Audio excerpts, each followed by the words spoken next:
With all the options, why Jesus? It's an obvious question, and Andy Bannister is well qualified to address it. His background is multicultural, his beliefs are Christian, his academic work was in a different religion. And today he's going to give us a thought-provoking tour of this subject. His talk is almost in two halves. He begins by looking at our normal assumptions about faith and religion. Then at about 14 minutes through, he focuses on what is distinctive about Jesus. In fact, we might want to look at the second half on its own. Andy addresses the intellectual questions. If you're like me, you will find the person, Jesus, compelling, and our questions start to get answered after that. So I recommend reading the Gospels and bring three questions with you. 1, what? What are the facts? 2, so what? What's the point? And 3, what now? What do I do about it? And if you want to read something more, someone else's take on Jesus, I recommend this book, Gentle and Lowly. Published in 2020, the author looks at Jesus' description of himself. The Christian faith isn't just intellectual. Jesus is someone we can relate to. And the subtitle for that reason is The Heart of Jesus for Sinners and Sufferers. So here's Andy Bannister. He'll give his talk, and then for a couple of minutes at the end, he's going to tell us a little bit about Solas, the organization that he heads up. Andy. Well, hello. I'm Andy Bannister from the Solas Centre for Public Christianity, and it's great to be able to speak to you, well, at least virtually and in pixelated form today.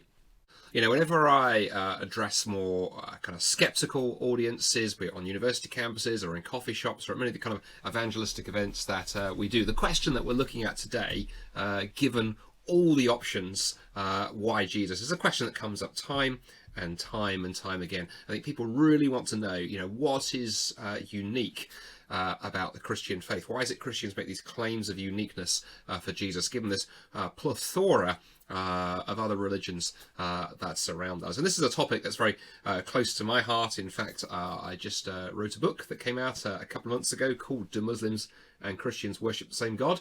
That addresses that very topic, and some of what I share today I'm going to be drawing from that. Well, by way of context, I grew up in a very multicultural part of South London, and my school was full of loads of different nationalities, and the part of London I lived in full of different nationalities, and particularly and religions and belief systems all jostling for attention. And the school I went to there in South London actually was full of, again, lots of different nationalities, people from different backgrounds, but particularly people from different faith backgrounds. In fact, I made many of my classmates, where I grew up in London, many of my classmates at school were actually Muslims. In fact, London's first Muslim mayor, Sadiq Khan, Sadiq went to the same school as I did. If only I'd been far-sighted enough to have grabbed his autograph before he was famous. And looking back on that time there, growing up in London, that very multicultural city, you know, it's interesting. Many of my friends at school were also Muslims. Many of my close friends. In fact, one of my best friends was a guy called Ahmad. And like me, he was an avid member of the school chess team, because we had both discovered that although we hated chess with a vengeance, it actually, signing up for the school chess team, got us out of having to play rugby in the rain and the cold. And that was one of many things we bonded over. And what's interesting looking back on that time is that I was a Christian. Ahmad was a Muslim, but you know, we never actually really particularly talked about faith. I think we sort of both kind of assumed that each other was just religious, whatever those words meant. And I think if you'd asked me back then, if you'd asked the kind of sort of 15 or 16-year-old me, you know, what Muslims believed, I guess I'd have said, well, you know, presume it's much the same as Christians believe, right? After all, I went to church. Ahmad went to the mosque. I read the Bible. He read the Quran. I followed Jesus.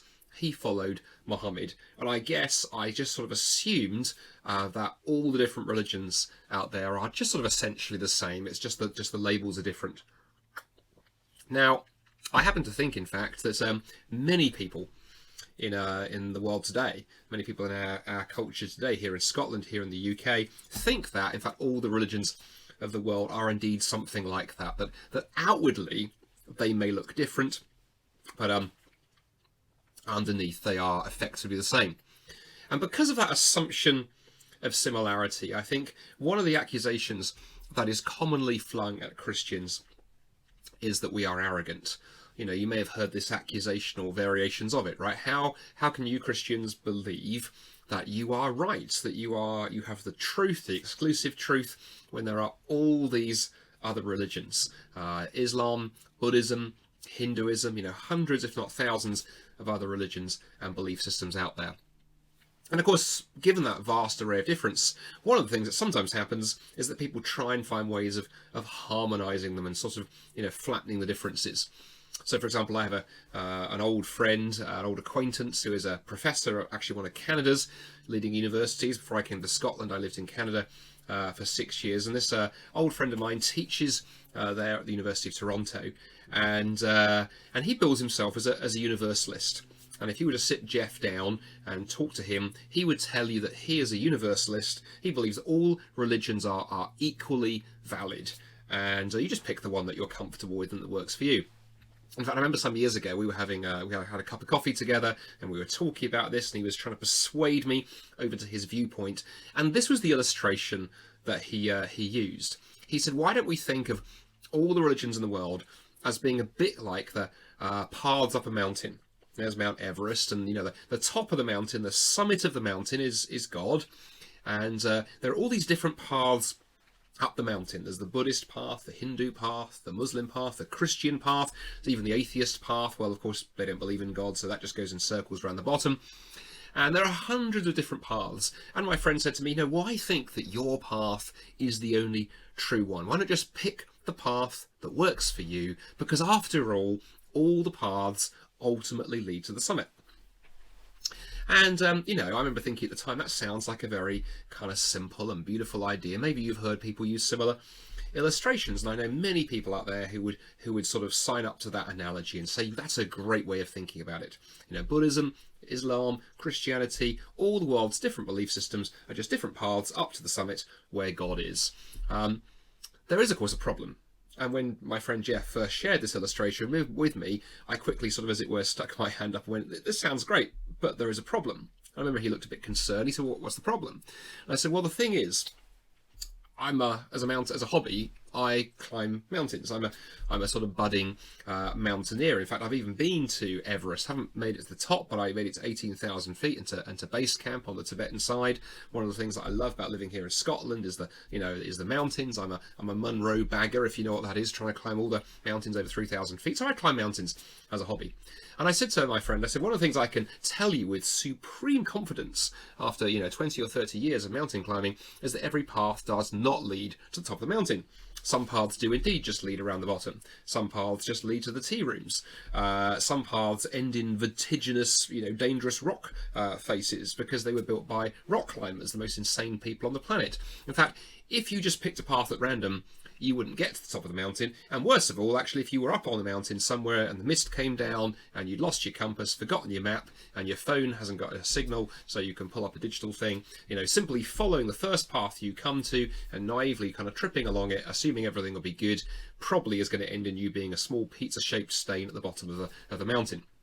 My friend looked a bit sort of anxious at this point, but then I pushed in further. I said, just out of interest, Jeff, where would you have to be standing to see that every path leads to the top? Because certainly when you're in the parking or the car park at the bottom, you can't see where all the different paths go. I said to him, where would you actually have to be to even be sure that every path led to the top of the mountain? He paused for a moment and he said, oh yes, I see your point. I suppose I'd already need to be at the top of the mountain, wouldn't I? Standing there where I could see that all the paths came. And I said, well, yeah, the only thing is, Jeff, even at the top of the mountain, you can't see where every path goes because they disappear over the edge. Maybe they don't all go to the bottom. So, you wouldn't have that kind of bird's eye view. And then he thought for a moment and he said, well, okay, what if I was floating 100 meters above the mountain, kind of Google Earth type view? Then I could see that every path led to the top of the mountain, and then the illustration would work. He really was struggling at this point. At that point, I just looked at him and smiled, and I said, Jeff, help me out here. You think that God is on the summit of the mountain, and you've now positioned yourself several hundred meters above that point. Who do you think you therefore are, and should I actually really be worshipping you this morning? You know, without realizing it, he'd actually positioned himself in the kind of position of God, or even higher than that. The whole illustration crumbled. You see, however you try and illustrate it or slice it or dice it, you really can't find a way of showing or claiming that all the world's religions are essentially the same. You end up in all kinds of problems. Now, interestingly, until the mid-1990s, I hadn't really thought much about this question. I'd been raised in a Christian home, brought up in a Baptist home. You don't, of course, have to be a Baptist to go to heaven, but why take chances? That's my message to you this morning, or this afternoon, whenever you're listening to this. Very seriously, I've been raised Christian. I'd never really thought about other religions, hadn't really talked to many folks, and as I said earlier, at high school, I was friends with Muslims and so forth, but we didn't really press deeply into the differences between us. And I therefore probably assumed, like many people, that all the world's religions were essentially the same. Then in 1997, I began going to a place in London called Speaker's Corner. And Speaker's Corner is absolutely fascinating. It's known as the kind of free speech capital of the world.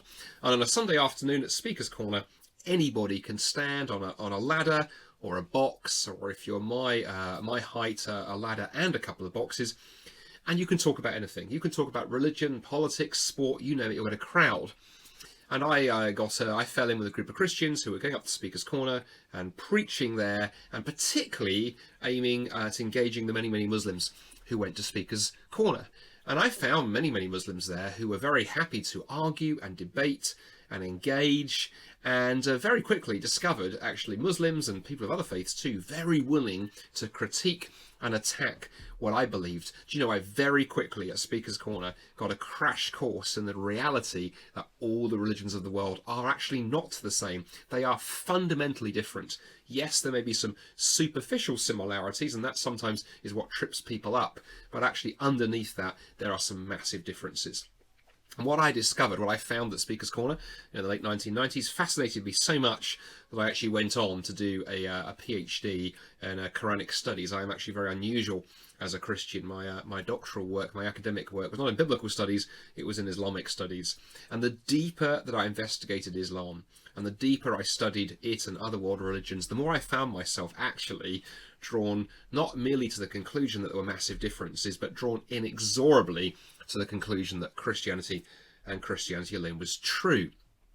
Now, you're a very polite, very kind audience this morning, but normally or this evening, or wherever you're listening to this, whenever I would make that claim to secular audiences, if I stand up in front of, say, a university audience and I say, you know, Christianity is exclusively true, that's when the pushback begins. That's when people will say things like, well, come on, how can you possibly say that Christianity and Christianity alone is true? Isn't that breathtakingly arrogant? Isn't it narrow-minded and intolerant and bigoted and so on? How do we respond to somebody who raises that objection? Maybe you've got friends or family members, neighbours or colleagues who, if you repeated what I've just said there, that would be their reaction. Well, whenever people respond that way, I always want to invite them to consider two thoughts right away. The first thought is this, that all truth claims are exclusive. The moment you say anything, you are making an exclusive claim. If you say that 2 and 2 is 4, you are excluding people who think that the answer is 5 or 9 or 437. If you say that you think the capital of Scotland is Edinburgh, you are excluding the geographically challenged who think that the capital is Dingwall or Dundee. I mean, I live in Dundee. It probably should be the capital. It really is the centre of the universe. But the reality is it isn't. And much as I may not like the fact that the capital is Edinburgh, the reality is that it is. That's an exclusive truth claim. And equally, when it comes to religion, if you say that only Christianity is true, sure, you're excluding people who think otherwise. But interestingly, if you say all religions are true, you are excluding those who believe that only one religion is true. And I always say to people, by the way, it's not just Christians who make exclusive truth claims. My Muslim friends believe that Islam is exclusively true. My atheist friends think that atheism is exclusively true, and so on. The only way to avoid ever being exclusive is never to say anything about anything ever, and just basically commit yourself perhaps to life as a Trappist monk and never speak again. Well, if that's true, if every time we say anything we are making exclusive truth claims, why do many people think or get nervous that it's somehow wrong to do that when it comes to the arena of religion? Why do people get nervous about the idea, or about people saying that they think only one religion is true? Well, the more I've pondered this question, I think a couple of things are going on. But one of the main things that's going on, I think, is that many people have got into their heads the idea that religion is all about being good. A person who is religious is a person who's trying to be decent and nice and moral and so on. And therefore, if that's the case, when you say my religion is exclusively true, that gets translated into you're claiming to be a decent person, you're implying that those who don't follow your religion are not decent people, and it smacks of moral superiority. It really does sound like, if you understand it that way, that you're saying that I am nicer or better or holier than you. And of course that would be incredibly arrogant if you went around claiming to be nicer than everybody else. But to that kind of response, I often want to say to people, what if true religion has very little to do with being good? There's a thought, eh? And to press further in with that point, I always like to take people to a very famous story in the New Testament. It's the story of the encounter between Jesus and a young man who thought religion was all about being good. The story I'm about to read to you, you'll probably be very familiar with it. It comes from the Gospel of Mark, and it reads like this. Mark tells us, as Jesus started on his way, a man ran up to him, and he fell on his knees before him. "Good teacher," he asked, "what must I do to inherit eternal life?" "Why do you call me good?" Jesus answered, "No one is good except God alone. You know the commandments. You shall not murder. You shall not commit adultery. You shall not steal. You shall not give false testimony. You shall not defraud. Honour your father and mother." "Teacher," the young man declared, "all of these commandments I have kept since I was a boy." Jesus looked at him and loved him.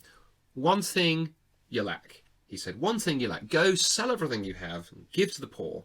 Then you'll have treasure in heaven, and then come and follow me." At this, the man's face fell, and he went away sad because he had great wealth. Well, that's a fascinating story that Mark describes, because that young man had gotten it into his head that religion was all about being good. It's about keeping the commandments, living a moral, upright, religious, holy life. And of course, Jesus in that conversation gently disavows him of that, and actually identifies the real issue for this particular young man, which is money and possessions. But Jesus takes apart entirely the idea it was all about moral outward behaviour.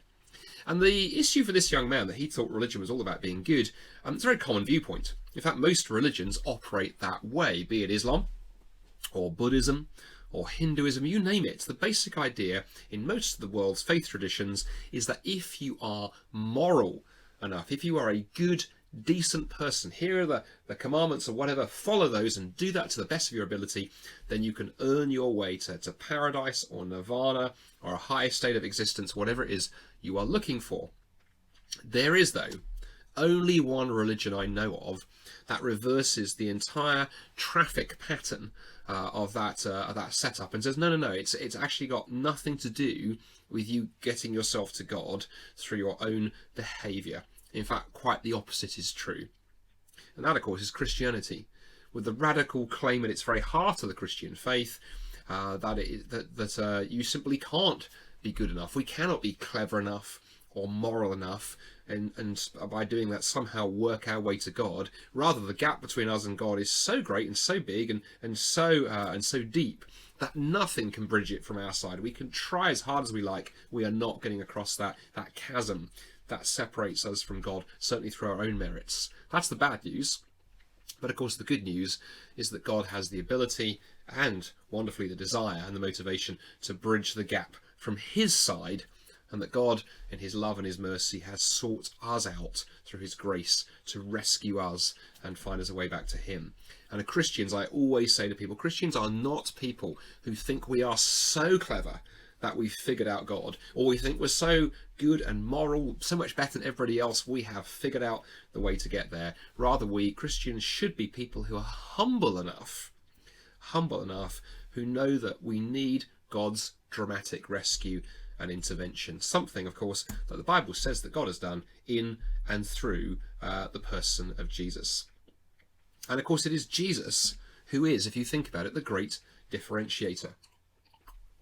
It's Jesus, really, who is the one who is the uniqueness at the heart of the Christian faith. What's unique about Jesus? Well, firstly, of course, it is Jesus who reverses that traffic pattern of all other religions. It's not ours by our morality or cleverness or whatever, that we somehow construct this religious edifice, this ladder up to heaven, but rather it's God who steps down in the person of Jesus and comes to us. And I always say to people too, it's not Christians who are arrogant or bigoted or intolerant for somehow making these tremendously unique and exalted claims about Jesus. Rather, Jesus himself makes that claim. It is Jesus on page after page of the New Testament who makes it all about him. It's Jesus who says, I am the way, the truth and the life. No one comes to God except through me, and so on. And Christians are just people who are faithfully pointing to him and his teaching and his life and so on. But of course, at this point, somebody might say to you, well, okay, how is Jesus unique? There were other religious founders, right? There was Buddha, there was Muhammad, there was Joseph Smith, the list goes on. What precisely for you Christians is unique about the figure of Jesus of Nazareth? And when people ask that, I want to say, what a fantastic question.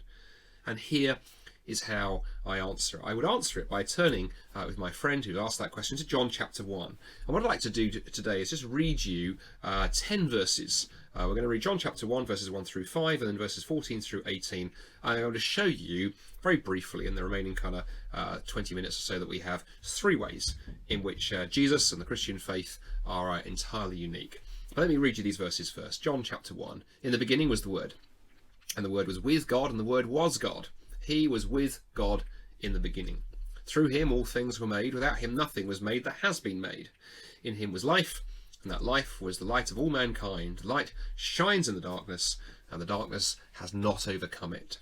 And then jumping down to verse 14 of the same chapter, the Word became flesh and made his dwelling among us. We have seen his glory, the glory of the one and only Son, who came from the Father, full of grace and truth. And I would suggest to you, as you look at that text there and the opening verses of John's Gospel, we see 3 things that are unique about the Christian faith, all centered around Jesus and his identity. 3 things that are unique about the Christian faith. And the first is that Christianity is unique in its origin. Jesus is unique because the founder claimed to be God himself. Jesus didn't claim just to be another guru or another teacher of morals or a prophet or a wise man. He claims, and the Bible claims, that he is the creator God himself, that pre-incarnate word come in the flesh to reconcile us to himself. And that is an absolutely staggering claim, one that you simply can't get around or kind of harmonize away. And it's long fascinated me that even if a person disbelieves in the gospel, they still can't get away from the uniqueness of Jesus. In fact, I often use this illustration. I say, isn't it interesting that you could remove the founder of any other religion from history and that religion could still stand? See what I mean? For example, if you took Buddha out of history, if Buddha had never been born, somebody else could still have started Buddhism. Somebody else could have taught exactly the same things and the religion could still look the same. It would just be called something else. I could have taught the same things that the Buddha taught and it would be called Andyism. And there would be fat little statues of me in green jade on mantelpieces all across Asia. It doesn't require Buddha. Similarly, Muhammad, the founder of Islam. Well, if Muhammad had never been born, presumably, the God of Islam could have sent the Quran with somebody else. Didn't need to be Muhammad, bringing the scripture of Islam. And Muslim theology is very clear on this point. Muhammad is just a human being through whom they believe God revealed the Quran. But it doesn't need to be Muhammad himself. You could remove him from history and nothing would change, or very little.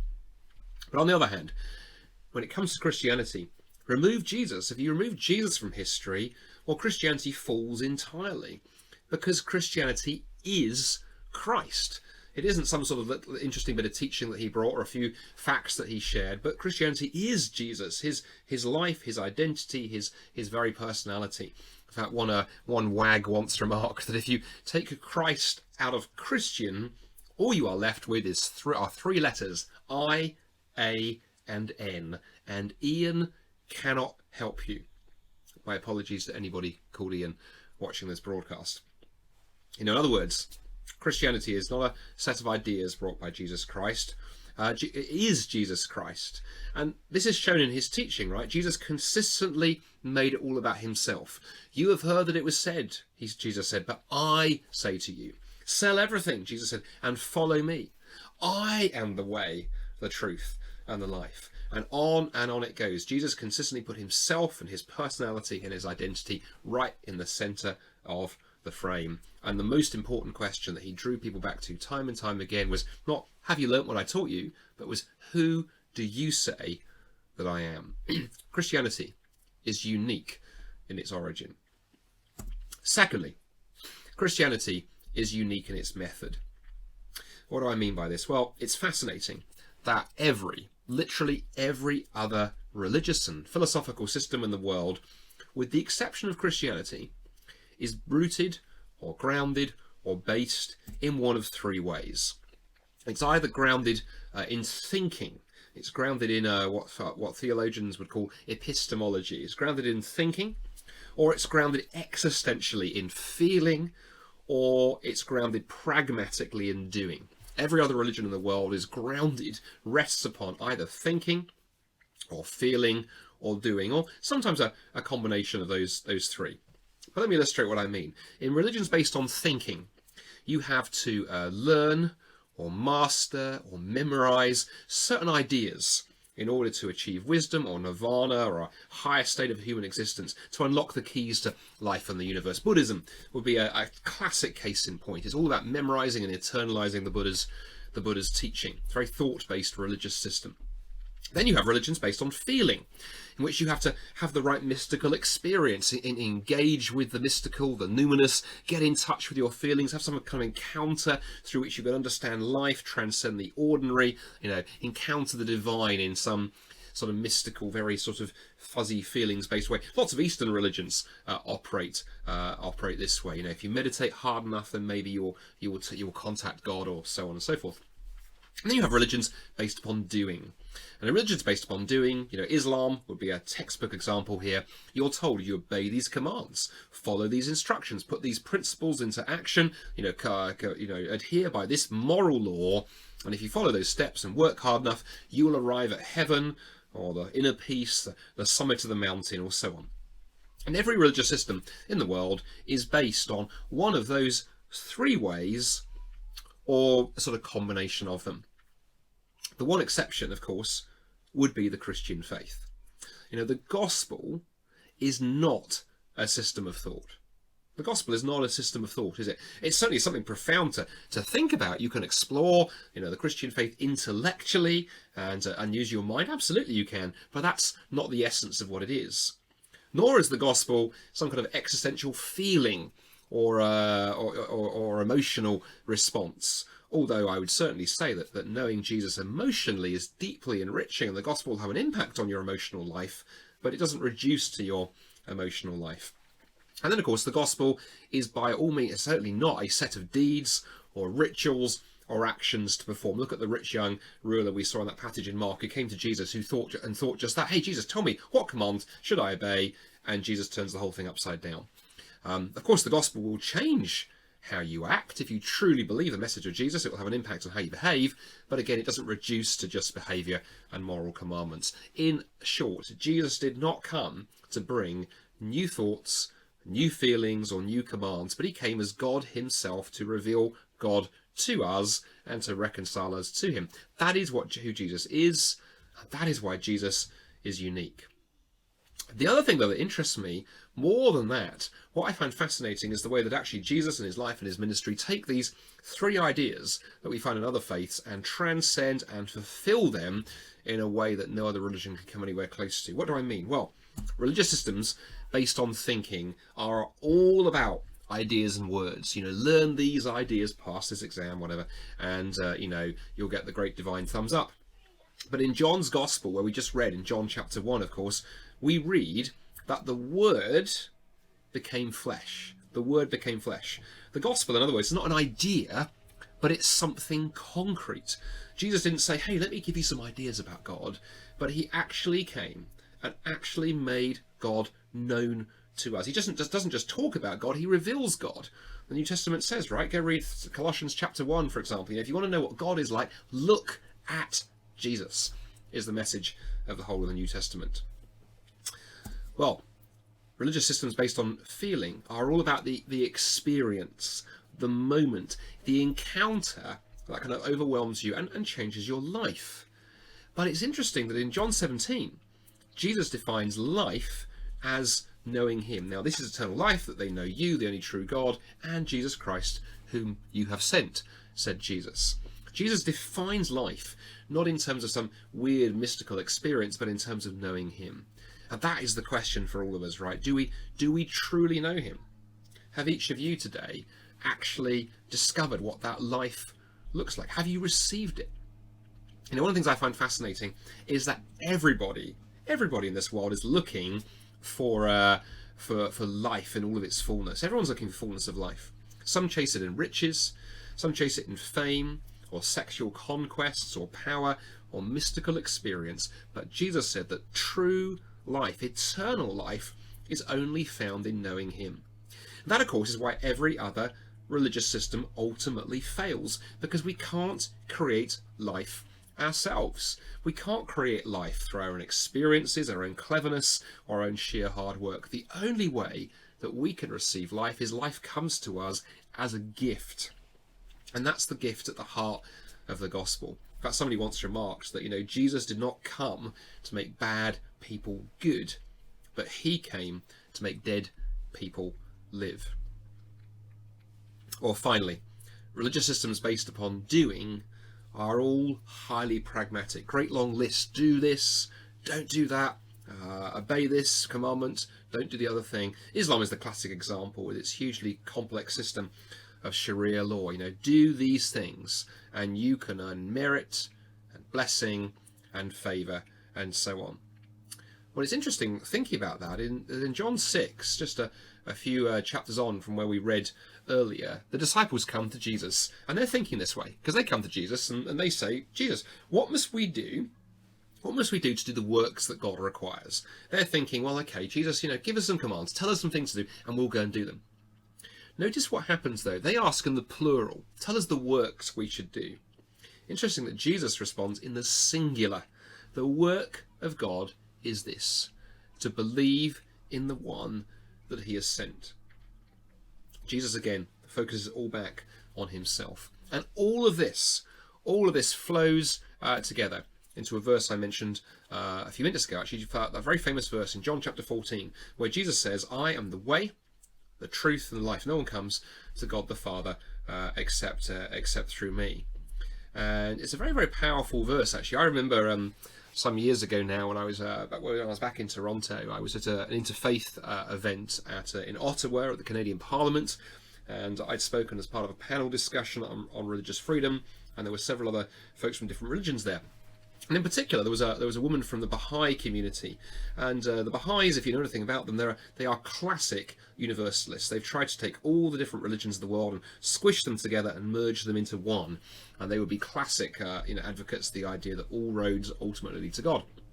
And I got talking to this woman, this leader of the Baha'i community in Canada, at the reception afterwards. And during that, it's really interesting. She said to me over coffee, she said, "So, Andy, during the dialogue this evening, you which was on religious freedom, she said, you said that Islam was your area of expertise. What did you study?" And I told her how I'd looked into and studied the way the Quran was put together. I used some I built some computer software to actually analyse the Arabic of the Quran, and very much showed that, you know, it doesn't have any sort of signs of having come directly from heaven with no human involvement, but it looks like a very human text. And I could see as the conversation went on, she got increasingly nervous. And at one point she said to me, so would that lead you to the conclusion that Muhammad was not a prophet? And of course for Baha'is that is equally as problematic for Muslims, because they too want to affirm that Muhammad was somebody sent from God. And so I looked at her and went, well, actually, yes, it does lead me to that conclusion, as do other reasons. But I said the other reason why, with all due respect, I couldn't affirm the Baha'i position is I don't think Jesus allows you to relativize him. I don't think you can just squeeze Jesus into a box along with Buddha and Muhammad and everybody else. I think Jesus thought that he was uniquely the way to God. And her reaction was funny. She looked quite horrified, and she said, well, what on earth did Jesus say that could ever give you that impression? And I read her this verse. I said, well, Jesus said, right, in John 14, I am the way, the truth, and the life. No one comes to God the Father except through me. It's fascinating. She paused and went very quiet, and then she looked at me and she said, you know, that verse has long given me trouble. And so it should, if you are trying to squeeze Jesus into a box where he doesn't belong, because Jesus doesn't let you do that. He makes these exclusive claims. Jesus claimed to be, you know, the way to live. He claimed to be truth embodied. Notice he doesn't say here, I teach the truth. He said, I am the truth. And he claims to be the gift of life itself. In other words, Jesus says, Jesus sums up all and supersedes all the claims of every other religious system in the world. Whether that religion is about thinking, he says, I'm the truth. If that religion is about experience, he says, I'm the life. And if that religion is about doing the right thing, Jesus says, I am the way. And Jesus, in other words, said it's not about what you think or you feel or you do. Jesus said it's all about him. Jesus offered himself and said, if you want to know God, you have to come to me.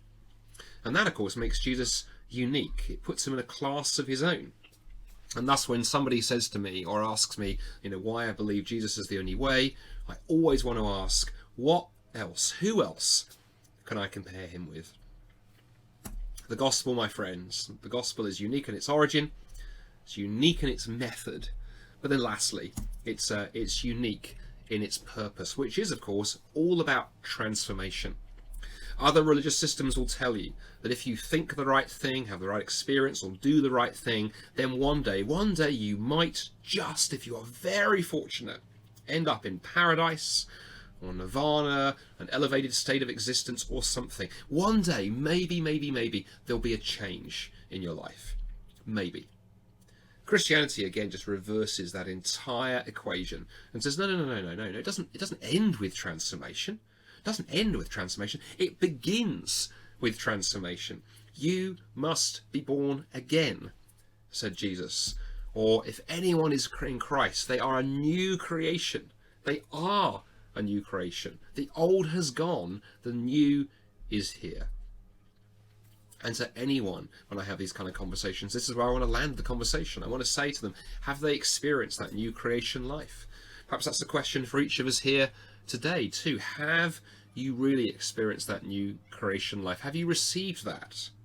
You know, to be a Christian is not to sign up to some set of ideas or a philosophy, to master some theology, or even, heaven help us, an apologetic. To be a Christian is not to have some mystical experience. It's not to obey some set of commands, to be moral or upright. It's not to adopt some political position.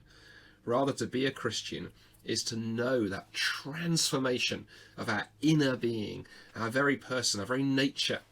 You see, the basic problem we face as human beings, the basic problem we face is not a lack of knowledge. We are quite a smart species in many ways. Our basic problem is not a lack of experience, or, you know, sort of things that will thrill us. The world is full of all kinds of experiences that will give you the warm fuzzies and a fizz. And the basic problem we face as human beings is not enough moral information. We know what the right thing to do is. We just don't have the power to do it. No, rather the problem we face as human beings is our very nature is twisted and broken. What we need is new creation. Well, J.R.R. Tolkien, one of my favourite writers, author of Lord of the Rings, committed Christian, once wrote these words in a letter to a friend. He wrote, "We all long for Eden, and we are constantly glimpsing it. Our whole nature, at its best and its gentlest, its least corrupted, its most human, is still soaked with a sense of exile. And I see this in so many people. I think as human beings, we instinctively know, even my secular friends often deep down instinctively know that we've lost something, that something is not quite right with the world. And I want to say to folks, that's of course the problem that Jesus came to address. He came to address the fact that we are disconnected, we are alienated, we are cut off from the God who loves us. That's the problem that Jesus came to address. He does so uniquely. And Jesus is not primarily interested in ensuring that we think the right thoughts, or that we have some wonderful experience, or even that we change our patterns of behaviour. Rather, his primary aim is to move us from darkness to light, from death to life. That is what being a Christian means.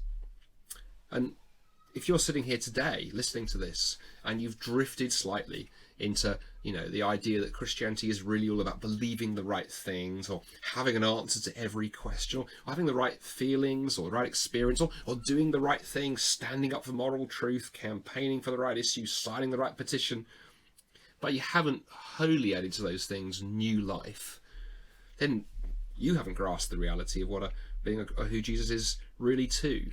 Because being a Christian is not a state of mind, it's a state of being. Jesus said, I have come that you may have life and have it to the full.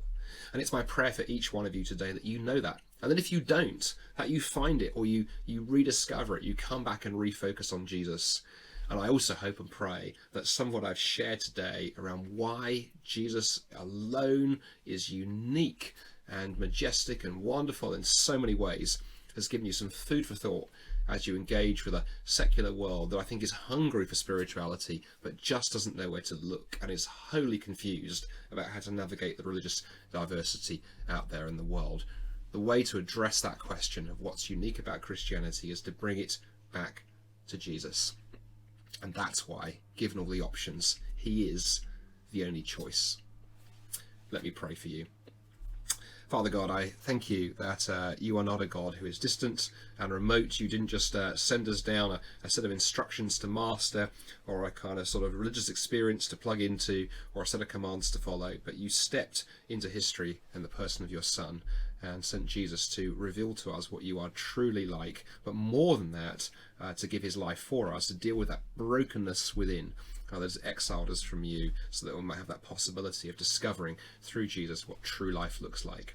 And Lord, I pray for each one of us today that we would have that clear in our minds, what the gospel really is, not some of these caricatures of it that sometimes bounce around the place, but particularly would you just then give us a real heart for those who have not discovered the uniqueness of Jesus, and help us build relationships with those around us who follow other faith traditions. Help us find ways to build bridges and friendships, and through conversations, through hospitality, through reaching out at work, at home, at school, would we be able to draw people to and point people to who Jesus is and what he's done for them. We ask that in his wonderful name. Amen. Well, I hope you found that helpful this morning. If you want to dig a little bit deeper into some of the stuff I've shared today, do commend to you my new book, Do Muslims and Christians Worship the Same God, which, although it focuses on Islam particularly, has huge amounts in there on other religions in general, and the 8th chapter of that book really goes into a lot more detail about Jesus, his identity, his uniqueness, in a way that you can share with others. You can find it on the Solas website, solas-cpc.org/new book, and there's a way there, if you follow a link, that you can get a copy of that book actually as a gift sent to you. More information there on the website. Well, I hope you've enjoyed today's talk, and I hope you enjoy everything else that's an offer at the conference, and may the Lord be with you. Goodbye for now. Well, the Solas Centre for Public Christianity, you can find all about us on our website, solas-cpc.org. Many of you may have come across us, but if you haven't, we are a Scottish-based but reaching across the whole of the UK evangelism training organisation, especially focusing on persuasive evangelism, what's sometimes called apologetics, really helping people engage with the Christian faith and show how there are compelling answers to some of the tough questions out there. We do a couple of things at Solas. We focus a lot on evangelism. Normally when we're not during a pandemic, we spend a lot of our time going where places where non-Christians are found. We go outside of the four walls of the church. We go into coffee shops and cafes and restaurants and pubs and universities and workplaces. Since the pandemic began, we've done lots of that online, creating great webinars that you can invite your non-Christian friends to. I'm hugely excited to see the Lord work through that. And if you are involved in a church or a church leader and would love us to come alongside you and help put an event on in your community, we would love to do that. We often partner with churches and help them find a neutral space like a coffee shop, and then we take a tough question or challenge to the Christian faith, package it in a way that folks will love to come to and engage with. And we often see Christians find it very easy to invite their friends and neighbours, their colleagues, the kind of events we do. So we do a lot of evangelism, and then we also do a lot of training. And right now, again, with COVID, we're restricted in some of the things we can do there, but we do a lot of online training through our short answers videos. These are great short videos addressing some of the common challenges to the Christian faith. And if you go to the Solas website there and look for our short answers videos, there are 70 or 80 of these now, and these are great actually, not just for learning yourself how you can perhaps address some of the questions about our faith, but also they're great for sharing with others. And then we also love to take across on the road when we're not in a pandemic. We do training events, evenings and days, and things with churches across the country. In particular, look out for our Confident Christianity conference that we bring around the country. We are planning the next year or so. We're hoping to take that on the road to places as diverse as Glasgow and Edinburgh, Aberdeen, Inverness. We also work across the whole of England and Ireland and Wales as well. In fact, we're very excited that in the last year or so we've taken on a second evangelist based in Northern Ireland, Gareth Black, and amazing things happening there in Northern Ireland. And so in all of that, we love working alongside and with churches, both to train and to reach people. And what makes all of that possible, and for us to be a small kind of local, very kind of grassroots organisation, is we don't have big budgets, but we are supported by hundreds of Christians across the country who love what we do and support us for as little as £3 a month. And if you do go to the Solas website sometime, and there's a URL there on the slide, and there's also a donate button, you can click on our website. And as I say, if you sign up and give just £3 a month, then you can. We will send you a gift of a book. There's one example there on the screen. And you'll also know that you're helping us engage in the kind of evangelism and training that we do. We'd love you to get behind us, and whether you support us financially or through prayer. So that's a bit about Solas and who we are